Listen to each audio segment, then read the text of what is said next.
ਭਾਰਤ ਬੰਦ ਦੇ ਚੱਲਦੇ ਕਿਸਾਨਾਂ ਨੇ ਸਵੇਰੇ 6 ਵਜੇ ਤੋਂ ਅੰਮ੍ਰਿਤਸਰ ਜੰਮੂ ਕਸ਼ਮੀਰ ਬਟਾਲਾ ਦੇ ਨਜ਼ਦੀਕ ਨੈਸ਼ਨਲ ਹਾਈਵੇ ਕੀਤਾ ਜਾਮ। ਕਿਹਾ ਮੋਦੀ ਸਰਕਾਰ ਨੂੰ ਚੋਣਾਂ ਵਿੱਚ ਦੇਵਾਂਗੇ ਜਵਾਬ। ਰਾਜ ਸਰਕਾਰ ਨੇ 144 ਧਾਰਾ ਨੂੰ ਲਾਗੂ ਕਰਵਾ ਕੇ ਆਪਣੀ ਦੋਗਲੀ ਨੀਤੀ ਦਰਸਾਈ। ਕਾਲੇ ਖੇਤੀ ਕਾਨੂੰਨਾਂ ਦੇ ਖਿਲਾਫ ਕਿਸਾਨ ਜਥੇਬੰਦੀ ਨੇ 27 ਸਤੰਬਰ ਯਾਨੀ ਕਿ ਅੱਜ ਦੇ ਦਿਨ ਭਾਰਤ ਬੰਦ ਦੇ ਐਲਾਨ ਦੇ ਚੱਲਦੇ ਸਾਡੀ ਟੀਮ ਪਹੁੰਚੀ ਬਟਾਲਾ ਦੇ ਨਜ਼ਦੀਕੀ ਕਸਬਾ ਨਸ਼ਹਿਰਾ ਮੱਝਾ ਸਿੰਘ, ਜਿੱਥੇ ਮਾਝਾ ਕਿਸਾਨ ਸੰਘਰਸ਼ ਕਮੇਟੀ ਦੇ ਬੈਨਰ ਤਲੇ ਕਿਸਾਨਾਂ ਦੇ ਵੱਲੋਂ ਸਵੇਰੇ 6 ਵਜੇ ਹੀ ਅੰਮ੍ਰਿਤਸਰ ਜੰਮੂ ਕਸ਼ਮੀਰ ਨੈਸ਼ਨਲ ਹਾਈਵੇ ਜਾਮ ਕਰ ਦਿੱਤਾ। ਇਸ ਮੌਕੇ ਕਿਸਾਨਾਂ ਵੱਲੋਂ ਜਿੱਥੇ ਆਮ ਆਵਾਜਾਈ ਨੂੰ ਰੋਕ ਕੇ ਰੱਖਿਆ, ਉੱਥੇ ਹੀ ਐਮਰਜੈਂਸੀ ਸੇਵਾਵਾਂ ਨੂੰ ਜਾਣ ਦਿੱਤਾ ਗਿਆ। ਕਿਸਾਨਾਂ ਨੇ ਸਾਡੀ ਟੀਮ ਨਾਲ ਗੱਲਬਾਤ ਕਰਦੇ ਦੱਸਿਆ ਕਿ ਮੋਦੀ ਸਰਕਾਰ ਦੇ ਅੜੀਅਲ ਰਵੱਈਏ ਦੇ ਕਾਰਨ ਹੁਣ ਮੋਦੀ ਦਾ ਵਿਦੇਸ਼ਾਂ ਵਿੱਚ ਵੀ ਵਿਰੋਧ ਹੋ ਰਿਹਾ ਹੈ। ਉਹਨਾਂ ਨੇ ਕਿਹਾ ਕਿ ਮੋਦੀ ਸਰਕਾਰ ਜੇਕਰ ਅਜੇ ਵੀ ਨਾ ਮੰਨੀ ਤਾਂ ਇਸ ਨੂੰ ਚੋਣਾਂ ਵਿੱਚ ਜਵਾਬ ਦਿੱਤਾ ਜਾਵੇਗਾ, ਕਿਉਂਕਿ ਜੇਕਰ ਅਸੀਂ ਇਸ ਨੂੰ ਗੱਦੀ ਤੇ ਬਿਠਾ ਸਕਦੇ ਹਾਂ ਤਾਂ ਗੱਦੀ ਤੋਂ ਹੇਠਾਂ ਵੀ ਲਾ ਸਕਦੇ ਹਾਂ। ਉੱਥੇ ਹੀ ਕਿਸਾਨਾਂ ਨੇ ਰਾਜ ਵਿੱਚ ਅੱਜ ਦੇ ਦਿਨ 144 ਧਾਰਾ ਨੂੰ ਲਾਗੂ ਕਰਵਾਉਣ ਨੂੰ ਲੈ ਕੇ ਕਿਹਾ ਕਿ ਰਾਜ ਸਰਕਾਰ ਆਪਣੀ ਦੋਗਲੀ ਨੀਤੀ ਨੂੰ ਅਪਣਾਉਣਾ ਛੱਡ ਦੇਵੇ। ਉਹਨਾਂ ਦਾ ਕਹਿਣਾ ਹੈ ਕਿ ਮੋਦੀ ਸਰਕਾਰ ਦੇ ਕੰਨ 'ਤੇ ਜੂੰ ਨਹੀਂ ਸਰਕ ਰਹੀ, ਲੇਕਿਨ ਕਿਸਾਨ ਵੀ ਉਦੋਂ ਤੱਕ ਘਰ ਵਾਪਸ ਨਹੀਂ ਆਉਣਗੇ ਜਦ ਤੱਕ ਉਹ ਖੇਤੀ ਕਾਨੂੰਨ ਰੱਦ ਨਹੀਂ ਕਰਵਾ ਲੈਂਦੇ। ਦੂਜੇ ਪਾਸੇ ਕਿਸਾਨਾਂ ਦੇ ਵੱਲੋਂ ਪਹਿਲਾਂ ਹੀ ਸਪੀਕਰਾਂ ਅਤੇ ਖੁਦ ਬਾਜ਼ਾਰਾਂ ਵਿੱਚ ਜਾ ਕੇ ਕਿਸਾਨ ਦੁਕਾਨਦਾਰਾਂ ਨੂੰ ਅਪੀਲ ਕੀਤੀ ਗਈ ਸੀ ਕਿ ਉਹ ਭਾਰਤ ਬੰਦ ਦੀ ਕਾਲ ਵਿੱਚ ਆਪਣੀ ਦੁਕਾਨਾਂ ਬੰਦ ਰੱਖ ਕੇ ਉਹਨਾਂ ਦਾ ਸਾਥ ਦੇਣ, ਤਾਂ ਕਿ ਕੇਂਦਰ ਦੀ ਸਰਕਾਰ 'ਤੇ ਹੋਰ ਜ਼ਿਆਦਾ ਦਬਾਅ ਬਣਾਇਆ ਜਾਵੇ ਤਾਂ ਕਿ ਜਲਦੀ ਤੋਂ ਜਲਦੀ ਇਹ ਕਾਨੂੰਨ ਰੱਦ ਕਰਵਾਏ ਜਾ ਸਕਣ। ਅਗਰ ਗੱਲ ਕੀਤੀ ਜਾਵੇ ਦੂਸਰੇ ਵਰਗ ਦੇ ਦੁਕਾਨਦਾਰਾਂ ਦੀ, ਤਾਂ ਉਹਨਾਂ ਦੇ ਵੱਲੋਂ ਆਪਣੀ ਦੁਕਾਨਾਂ ਬੰਦ ਰੱਖ ਕੇ ਕਿਸਾਨਾਂ ਦਾ ਸਾਥ ਦਿੱਤਾ ਗਿਆ। ਵੇਖੋ, ਪਿਛੇ ਦੀਆਂ ਹਾਕਮ ਸਰਕਾਰਾਂ ਅੰਗਰੇਜ਼ਾਂ ਵਾਰੀ ਬੜਾ ਲੰਮਾ ਸੰਘਰਸ਼ ਚੱਲਿਆ, ਤੇ ਜਦੋਂ ਬਹੁਮਤ ਨਾਲ ਸਰਕਾਰ ਆ ਜੇ ਤੇ ਇਹੋ ਜਿਹੇ ਬੰਦੇ ਡਿਕਟੇਟਰ ਜਿਹੜੇ ਇਹ ਗੱਦੀ ਤੇ ਬਹਿ ਜਾਣ ਤੇ ਫਿਰ ਇਹ ਸੰਘਰਸ਼ ਜਿਹੜੇ ਲੰਮੇ ਚੱਲਦੇ ਆ। ਅਸੀਂ ਸਮਝਨੇ ਭਾਵੇਂ 2024 ਤੱਕ ਚੱਲੂਗਾ, ਪਰ ਇਹ ਸੰਘਰਸ਼ ਨੇ ਲੋਕਾਂ ਨੂੰ ਲਾਮਬੰਦ ਕਰ ਦਿੱਤਾ, ਉਹਨਾਂ ਨੂੰ ਆਪਣੇ ਹੱਕਾਂ ਵਾਸਤੇ ਲੜਨ ਵਾਸਤੇ ਲਾਮਬੰਦ ਕਰ ਦਿੱਤਾ, ਪ੍ਰੇਰਿਤ ਹੋਏ ਆ। ਤੇ ਹੁਣ ਪੋਜੀਸ਼ਨ ਇਹ ਬਣੀ ਆ ਵੀ ਇਹਨਾਂ ਦੀਆਂ ਗੱਦੀਆਂ ਜਿਹੜੀਆਂ ਉਹ ਹਿੱਲਣ ਲੱਗ ਪਈਆਂ ਵਾ, ਤੇ ਇਹ ਜਿਹੜਾ ਮੋਰਚਾ ਵਾ ਜਾਂ ਜਿਹੜੇ ਕਾਲੇ ਕਾਨੂੰਨ ਇਹਨੇ ਲੋਕਾਂ ਨੂੰ ਮਾਰਨ ਵਾਸਤੇ ਇਹਨੇ ਦੇਸ਼ ਸਾਰਾ ਵੇਚ ਦਿੱਤਾ, ਪ੍ਰਾਈਵੇਟੇਸ਼ਨ ਕਰ ਦਿੱਤੀ ਸਾਰੀ, ਤੇ ਲੋਕਾਂ ਨੂੰ ਬਹੁਤ ਜ਼ਿਆਦਾ ਤੰਗ ਹੈ ਇੱਥੋਂ। ਤੇ ਇਹ ਆਪਣੇ ਹੱਕਾਂ ਵਾਸਤੇ ਹੁਣ ਜਿਹੜੇ ਲੋਕੀ ਇਹ ਉੱਠ ਖੜੇ ਹੋਏ ਆ, ਤੇ ਇਹਨਾਂ ਨੂੰ ਜਿਹੜੇ ਕਾਲੇ ਕਾਨੂੰਨ ਇਹ ਵੀ ਵਾਪਸ ਲੈਣੇ ਪੈਣੇ। 1 ਸਾਲ ਤੋਂ ਕੇਂਦਰ ਦੇ ਖਿਲਾਫ ਤੇ ਪ੍ਰਦਰਸ਼ਨ ਕਰ ਰਹੇ ਹੋ, ਲੇਕਿਨ ਹੁਣ ਚੰਨੀ ਦੀ ਸਰਕਾਰ ਪੰਜਾਬ 'ਚ ਬਣੀ ਹੈ। ਕਾਂਗਰਸ ਕਹਿੰਦੀ ਸੀ ਅਸੀਂ ਕਿਸਾਨਾਂ ਦੇ ਨਾਲ, ਲੇਕਿਨ ਧਾਰਾ 144 ਲਾ ਦਿੱਤੀ। ਇਹਨੂੰ ਕਿਵੇਂ ਵੇਖੋ, ਇਹ ਜਿਹੜੀਆਂ ਸਿਆਸੀ ਪਾਰਟੀਆਂ ਇਹ ਕਿਸੇ ਦੇ ਨਾਲ ਨਹੀਂ ਹੈਗੀ। ਇਹ ਜਦੋਂ ਸ਼ੁਰੂ ਹੋਇਆ ਉਦੋਂ ਕਾਂਗਰਸ ਨੇ ਸ਼ੁਰੂ ਕੀਤੇ ਆ, ਤੇ ਹੁਣ ਇਹ ਜਿਹੜੇ ਅੱਗੇ ਆਉਂਦਿਆਂ ਮੋਦੀ ਨੇ ਲਾਗੂ ਕਰ ਦਿੱਤੇ ਆ। ਇਹ ਸਰਕਾਰਾਂ ਜਿਹੜੀਆਂ ਇਹ ਮਾਰੂ ਹੀ ਆ, ਇਹ ਵੱਡੇ ਘਰਾਣਿਆਂ ਦੇ ਅੱਗੇ ਵਿਕੀਆਂ ਵਾ। ਇਹ ਕਿਸਾਨਾਂ ਦੀ ਕੋਈ ਹਮਦਰਦੀ ਨਹੀਂ। ਹੁਣ ਤੇ ਜਦੋਂ ਅੰਦੋਲਨ ਬਣ ਚੁੱਕਾ ਤੇ ਇਹਨਾਂ ਦੀ ਮਜਬੂਰੀ ਬਣ ਗਈ ਆ ਵੀ ਅਸੀਂ ਇਹਨਾਂ ਦੀ ਸਪੋਰਟ ਕਰੀਏ। ਹੋਰ ਇਹ ਦਿਲੋਂ ਸਾਡੇ ਕਿਸਾਨਾਂ ਦੇ ਜਾਂ ਆਮ ਪਬਲਿਕ ਦੇ ਸਰਕਾਰਾਂ ਮਾਰੂ ਹੀ ਹੈ, ਕੋਈ ਕਿਸੇ ਦੇ ਨਾਲ ਨਹੀਂ ਹੈ। ਧਾਰਾ 144 ਲੱਗੀ ਹੋਈ, ਜੇ ਕੋਈ ਪਰਚੇ ਹੋ ਜਾਂਦੇ ਆ ਫਿਰ ਦੱਸੋ, ਇਹ ਤੇ ਪਰਚਿਆਂ ਵਾਲੀ ਗੱਲ ਜਿਹੜੀ ਹੈ। ਤੇ ਜਦੋਂ ਅਸੀਂ ਤੁਰੇ ਆ ਪਹਿਲੇ ਦਿਨ ਤੋਂ ਅਸੀਂ ਤੇ ਆਨੇ ਵੀ ਪਰਚੇ ਕਰਨ ਸਾਡੇ ਤੇ, ਇਹਨਾਂ ਦੀ ਜਿਹੜੀ ਅੰਦਰਲੀ ਜਿਹੜੀ ਮਾਨਸਿਕਤਾ ਉਹ ਬਾਹਰ ਆਏ।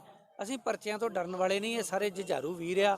ਵੇਖੋ, 5:30 ਵਜੇ ਦੇ ਆਣ ਕੇ ਰੋਡਾਂ ਦੇ ਉੱਤੇ ਬਹਿ ਗਏ ਆ। ਇੰਨਾ ਉਤਸ਼ਾਹ ਵਾ। ਇਹਨਾਂ 44 ਵੀ ਲਾਗੂ ਕਰਤੀ, ਮੀਡੀਆ ਨਾਲ ਵੀ ਕਰਕੇ ਇਹਨਾਂ ਨੇ ਪ੍ਰਚਾਰ ਕੀਤਾ ਵੀ 44 ਲੱਗੀ, ਇਕੱਠੇ ਨਾ ਹੋ। ਪਰ ਲੋਕੀ ਤੇ ਹੱਸ ਕੇ ਜੇਲ੍ਹਾਂ ਨੂੰ ਜਾਣ ਲਈ ਤਿਆਰ ਆ। ਇਹਨਾਂ ਦਾ ਕੋਈ ਅਸਰ ਨਹੀਂ 44 ਦਾ ਜੀ। ਮੋਦੀ ਸਾਹਿਬ ਵਿਦੇਸ਼ 'ਚ ਗਏ ਨੇ ਤੇ ਉਹਨਾਂ ਦਾ ਉੱਥੇ ਵੀ ਵਿਰੋਧ ਹੋਇਆ, ਇਹਨੂੰ ਕਿਵੇਂ ਵੇਖੋ, ਮੋਦੀ ਤੇ ਮੈਂ ਸਮਝਣਾ ਇਹ ਪਤਾ ਨਹੀਂ ਕਿੱਦਾਂ ਦਾ ਰਾਜਾ ਜਿਹੜਾ ਸਾਡੇ ਦੇਸ਼ ਦੇ ਉੱਤੇ ਬਹਿ ਗਿਆ। ਇੰਨਾ ਕਿ ਆਮ ਗਰੀਬ ਬੰਦੇ ਦੀ ਇੰਨੀ ਬੇਇੱਜ਼ਤੀ ਹੋਏ, ਉਹਦੇ ਉਹ ਬੁੱਤ ਬਣਾ ਉਹਦੇ ਕਿ ਜੁੱਤੀਆਂ ਮਾਰੀਆਂ ਜਾਣ, ਇਹਦੋਂ ਵੱਧ ਹੋਰ ਬੇਇੱਜ਼ਤੀ ਕੀ ਹੁੰਦੀ ਆ। ਤੇ ਕਾਲੇ ਝੰਡੇ ਵਿਖਾਲੇ ਜਾਣ, ਇਹਨੂੰ ਤੇ ਮੈਂ ਕਹਿੰਦਾ ਪਾਣੀ 'ਚ ਨੱਕ ਡੋਬ ਕੇ ਮਰ ਜਾਣਾ ਚਾਹੀਦਾ ਇਹੋ ਜਿਹੇ ਰਾਜੇ ਨੂੰ। ਜੇ ਗਰੀਬ ਕਿਸੇ ਨੂੰ ਅਸੀਂ ਇੰਨੀ ਬੇਇੱਜ਼ਤੀ ਕਰਦੀ ਹੈ ਤੇ ਉਹ ਵੀ ਵਿਚਾਰਾ ਪਿੰਡ ਛੱਡ ਕੇ ਚੱਲ ਜੂਗਾ ਤੇ ਸੁਸਾਈਡ ਹੀ ਕਰ ਲੂਗਾ ਉਹ। ਪਰ ਇਹਨੂੰ ਸਮਝਣਾ ਚਾਹੀਦਾ ਵੀ ਬਾਹਰਲੇ ਦੇਸ਼ ਅਵੇਅਰ ਆ, ਸਾਡੇ ਨਾਲੋਂ ਐਡਵਾਂਸ ਆ।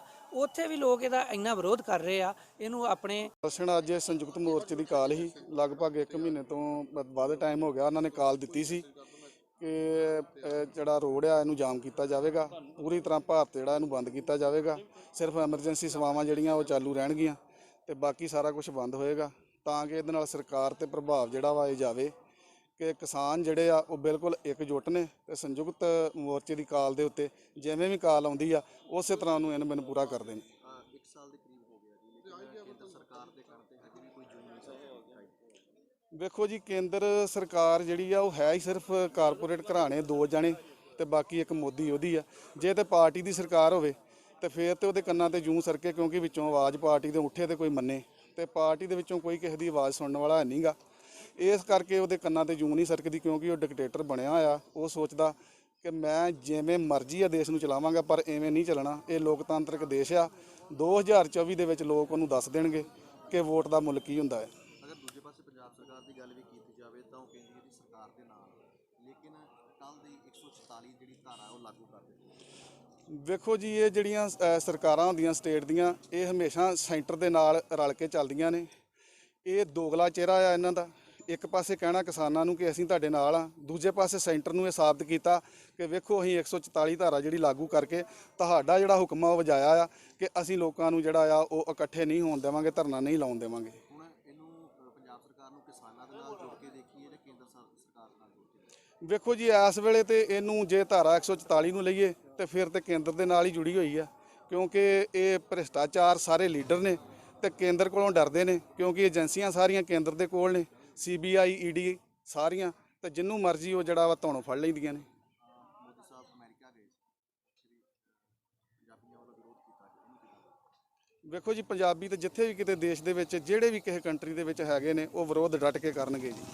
ਪੰਜਾਬੀਆਂ ਦਾ ਇੱਕ ਜਿਹੜਾ ਆ ਇਹ ਇਤਿਹਾਸ ਆ ਕਿ ਪੰਜਾਬੀ ਜਿੰਨਾ ਚਿਰ ਜਿਹੜੀ ਗੱਲ ਦੇ ਪਿੱਛੇ ਪੈ ਜਾਣ, ਜਿੰਨੀ ਦੇਰ ਉਸ ਦਾ ਕੋਈ ਫੈਸਲਾ ਨਾ ਕਰਨ, ਉਨੀ ਦੇਰ ਵਿਰੋਧ ਨਹੀਂ ਛੱਡਦੇ।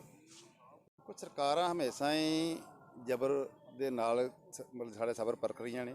ਅਸੀਂ ਸੋਚਦੇ ਸੀ ਕਿ ਸ਼ਾਇਦ ਇਹ ਨਵੀਂ ਸਰਕਾਰ ਜਿਹੜੀ ਚੰਨੀ ਦੀ ਆਈ ਹੈ ਉਹ ਕਿਸਾਨਾਂ ਦੇ ਨਾਲ ਥੋੜ੍ਹੀ ਵਧੀਆ ਹਮਦਰਦੀ ਰੱਖੂਗੀ, ਪਰ ਜਿਸ ਤਰ੍ਹਾਂ ਉਹ ਲਕੀਰ ਦੇ ਫਕੀਰ ਹੁੰਦੇ ਆ ਉਸੇ ਤਰ੍ਹਾਂ ਹੀ ਉਹਨੇ ਆਪਣਾ ਪਹਿਲੇ ਦਿਨ ਹੀ ਅਜੇ ਕੱਲ੍ਹ ਕੈਬਨਿਟ ਨੇ ਸਹੁੰ ਚੁੱਕੀ ਆ, ਤੇ ਨਾਲ ਹੀ ਸਭ ਤੋਂ ਪਹਿਲਾਂ ਜਿਹੜਾ ਆਰਡੀਨੈਂਸ ਜਾਰੀ ਕੀਤਾ ਹੈ ਵੀ ਸਾਰੇ ਪੰਜਾਬ ਦੇ ਧਾਰਾ 144 ਲਾ ਦਿੱਤੀ ਜਾਵੇ ਤੇ ਕਿਸਾਨਾਂ ਨੂੰ ਪ੍ਰਦਰਸ਼ਨ ਕਰਨ ਤੋਂ ਰੋਕ ਦਿੱਤਾ ਜਾਵੇ। ਪਰ ਅਸੀਂ ਇਹ ਗੱਲ ਦੱਸ ਦੇਣਾ ਚਾਹੁੰਦੇ ਹਾਂ ਵੀ ਤੂੰ ਅੱਜ ਸੜਕਾਂ ਉੱਪਰ ਨਿਕਲ ਕੇ ਦੇਖ, ਜੇ ਤੇਰੀ ਗੱਡੀ ਦਾ ਇੱਕ ਪੈਰ ਵੀ ਗਾਂਢ ਪੁੱਟਿਆ ਜਾਊ ਤਾਂ ਗੱਲ ਕਰੀ। ਸਾਨੂੰ ਇਹਦੇ ਨਾਲ ਕੋਈ ਫਰਕ ਨਹੀਂ ਪੈਂਦਾ। ਸਰਕਾਰਾਂ ਪਰਚੇ ਕਰਨ, ਸਰਕਾਰਾਂ ਸਾਡੇ ਤੇ ਜ਼ਬਰ ਕਰਨ, ਅਸੀਂ ਹਰ ਜ਼ਬਰ ਨੂੰ ਆਪਣੇ ਸਬਰ ਨਾਲ ਪਰਖਣ ਦੀ ਤਿਆਰ ਹਾਂ। 1 ਸਾਲ ਹੋ ਚੱਲਾ ਪ੍ਰਦਰਸ਼ਨ ਕਰਦਿਆਂ ਨੂੰ, ਦਿੱਲੀ ਦੀ ਬਰੂਹਾਂ ਤੇ ਤੁਸੀਂ ਬੈਠੇ ਹੋਏ ਹੋ, ਕਿੱਦਾਂ ਕੀ ਲੱਗਦਾ ਕਿ ਕਿਹੜੀ ਡਿਕਟੇਟਰਸ਼ਿਪ ਆ ਜਿੱਥੇ ਸਰਕਾਰ ਅੜੀ ਹੋਈ? ਦੇਖੋ, ਸਰਕਾਰ ਜਿਹੜੀ ਹੈ ਨਾ ਇਹ ਅਸਲ ਵਿੱਚ ਮੋਦੀ ਨੇ ਆਣ ਕੇ ਜਿਹੜਾ ਆਪਣੇ BJP ਨੂੰ ਜਿਹੜਾ ਹੈ ਨਾ ਬਿਲਕੁਲ ਖਤਮ ਕਰਨ ਵਾਲੇ ਪਾਸੇ ਲੈ ਗਏ। ਬੜੇ ਜ਼ੋਰ ਨਾਲ ਵਾਜਪਾਈ ਨੇ, ਅਡਵਾਨੀ ਨੇ, ਜਿਹੜੇ ਪੁਰਾਣੇ ਜਨਸੰਘ ਦੇ ਲੀਡਰ ਸੀਗੇ, ਉਹਨਾਂ ਨੇ ਇੱਕ ਐਡੀ ਵੱਡੀ ਪਾਰਟੀ ਖੜੀ ਕੀਤੀ ਸੀਗੀ, ਪਰ ਕਾਰਪੋਰੇਟ ਘਰਾਣਿਆਂ ਨੇ ਆਣ ਕੇ ਉੱਥੇ ਇਹਨੂੰ ਇੱਕਦਮ ਖਤਮ ਕਰਤਾ। ਅਸੀਂ BJP ਦੇ ਜਿਹੜੇ ਸੁਹਿਰਦ ਵਰਕਰ ਨੇ ਉਹਨਾਂ ਨੂੰ ਅਪੀਲ ਕਰਦੇ ਆ ਵੀ ਮੋਦੀ ਦਾ ਸਾਥ ਛੱਡ ਦਿਓ ਤਾਂ ਕਿ ਤੁਹਾਡੀ ਜਿਹੜੀ ਪਿਛਲੀ ਕਮਾਈ ਜਿਹੜੀ ਆ ਉਹ ਇਸ ਪਾਸੇ ਚਲੀ ਜਾਵੇ। ਇੱਕ ਉਦਾਹਰਨ ਹੁੰਦੀ ਹੈ ਵੀ ਜੋ ਇੱਕ ਜੇ ਲਿਫ ਜਾਂਦਾ ਆ ਉਹ ਵਧੀਆ ਰਹਿੰਦਾ। ਆਹ ਡੰਡਾ ਆ ਮੇਰੇ ਹੱਥ ਵਿੱਚ, ਜੇ ਇਹਨੂੰ ਤੋਏ ਟੁੱਟੂਗਾ ਲਿਫਣਾ ਨਹੀਂ, ਜਦੋਂ ਟੁੱਟ ਗਿਆ ਇਹਨੂੰ ਦੁਬਾਰਾ ਜੋੜਨਾ ਨਹੀਂ। ਇਸ ਕਰਕੇ ਅਸੀਂ ਇਹ ਬੇਨਤੀ ਕਰਦੇ ਹਾਂ ਸਾਰੇ ਸਰਕਾਰੀ ਧਿਰਾਂ ਨੂੰ, ਸਰਕਾਰੀ ਹਾਕਮਾਂ ਨੂੰ ਵੀ ਤੁਸੀਂ ਟੁੱਟਣ ਵਾਲੇ ਪਾਸੇ ਨਾ ਜਾਓ, ਲਿਫ ਕੇ ਆਪਣਾ ਟਾਈਮ ਕੱਢ ਲਓ।